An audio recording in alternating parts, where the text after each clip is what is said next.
Whether we're roasting turkey, duck or goose at Christmas, there's several basic principles that we need to follow or abide to get the perfect, roast duck or turkey. One of the first principles I think that's most important is to always remove the wishbone before we roast the bird off. For the principle, when it comes to actually carving the bird, it's a lot easier to carve the meat with the wishbone off than it was with the wishbone on. So to remove the wishbone from any bird, I would normally start by taking a sharp knife and running it around the inner top of the carcass where the head would be, and you'll feel the isolation of the bone. It's basically, if you compare it to a human being, it would be the collarbone.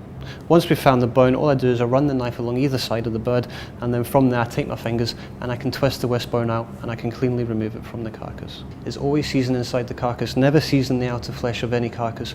Skin is non-salt absorbent, and then from there we start thinking about trussing the bird. Trussing the bird is tying or pinning the bird into place. We've taken all the giblets and innards. From there they go into the bottom of the roasting tray. The bird rests on top of them. We're going to place it in the oven at 200 degrees plus, a nice hot fan assisted oven.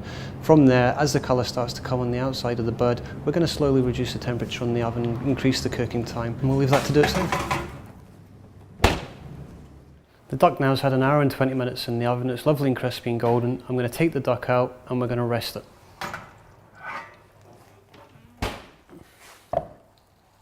Crucially important to rest your food when it comes out of the oven. The juices are very excited within that just now, whether it's a turkey, whether it's a duck, whether it's goose. You always need to let it rest before we do anything with it. When it comes to the resting process, especially with a bird or a game bird, I always like to turn them upside down on themselves. If you think about the force of gravity, any juices that are in those breasts just now, they're going to fall down the way, which means they're falling into the backbone, which is absolutely no flesh on it whatsoever.